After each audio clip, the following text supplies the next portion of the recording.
Pray for Sudan, WTN chapter. World Tourism Network is very concerned about its 8 members in Sudan, including the Ministry of Tourism of this African country. Today, Germany-based World Tourism Network board member Burkhard Herbold received a late-night emergency mayday call from Khartoum in Sudan from a fellow WTN member.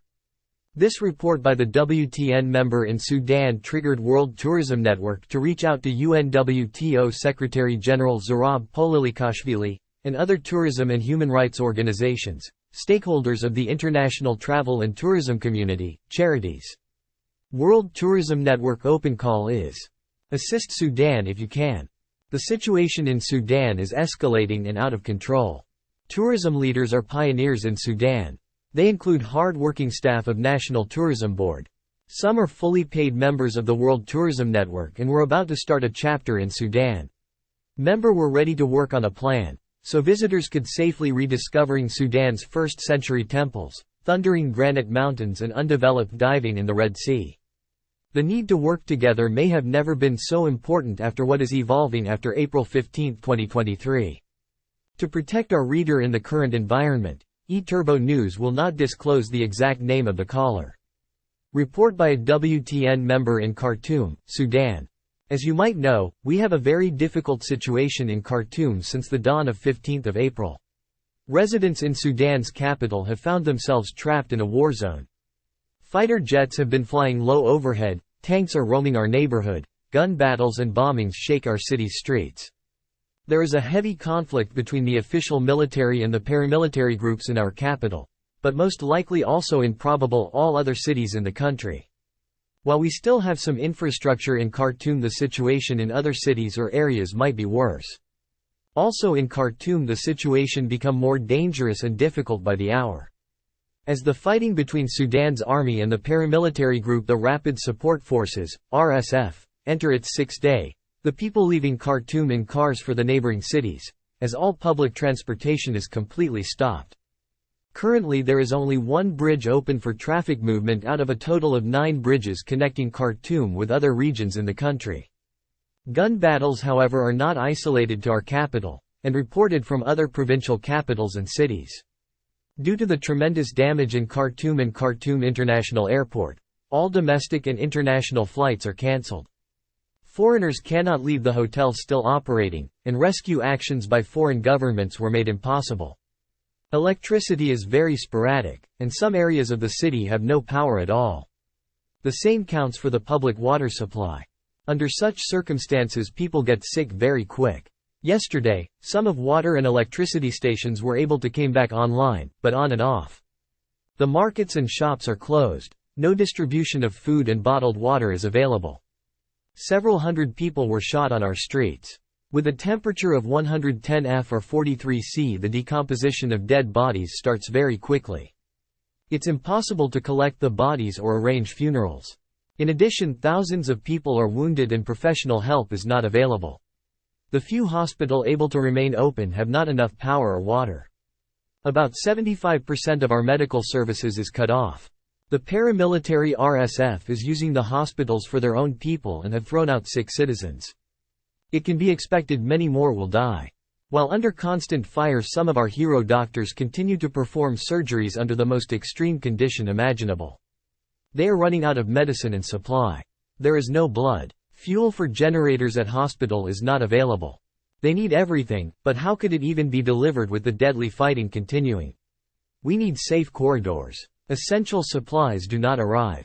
Imagine you live in a large city without electricity, water, in the apartment for the electric stove, refrigerator, bath, toilet.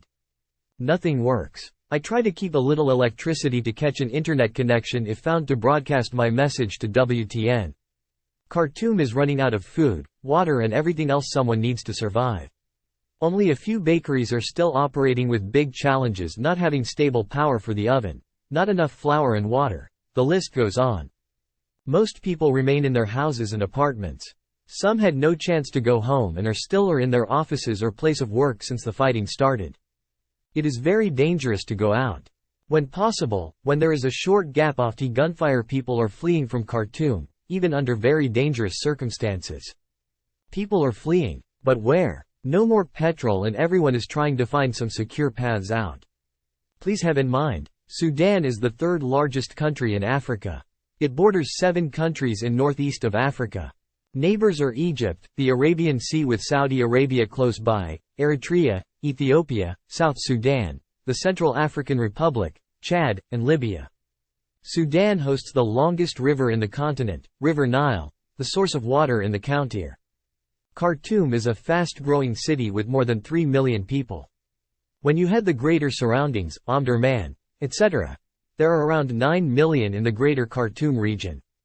There is a lot of logistic involved to keep such a dense area alive. All of this stopped within minutes 5 days ago. Even if electricity was available, it has to be prepaid via internet, but the complete system broke down. Banks are closed, ATM machines destroyed or out of money. None of the usual mobile apps and electronic services work. The clashes between the army and its opponents, the Rapid Support Forces, RSF, continued as both of them try to control the key sites in Khartoum and other states, especially the military sites. On the other side, the army declared that it had control of Khartoum and Meroe airports, Sudan TV and radio station, and other military sites in Khartoum, as well as the military camps which had been under control by the RSF. Meroe Airport is an airport serving the town of Meroe in Sudan. RSF was working beside the army since 2019, since the end of the al-Bashir government. We were hoping to enter a democratic process, but now we face this mess and nobody knows what to do except trying to escape. While I am writing this message to you, I hear gunfire and feel bombings. I am so worried about my family, friends, colleagues from Erased by Turbo News, facing huge problems, and I don't know and cannot help. I have fears on my own. All is really very difficult for me, but I want to give a signal out to the world. You cannot help, but when I may have a wish to my colleagues of the international travel and tourism industry and administration out there in the world. Please pray for Khartoum, pray for Sudan, pray for the Sudanese people, whatever religion you have. It is really dramatic and we don't know what to do, we are helpless. All we have are our families and neighbors. Sometimes we manage to contact family and friends by phone or WhatsApp, but our heart remains dark. Nobody knows whether and when the conflict parties will come to a conclusion and when the gunfires will stop. Jürgen Steinmetz, chairman of the World Tourism Network, explains, Sudan, we are with you. To WTN members and eTurbo News readers, if you like to contact the writer, please post your comments, or for private messages to be related go to wtn.travel/contact.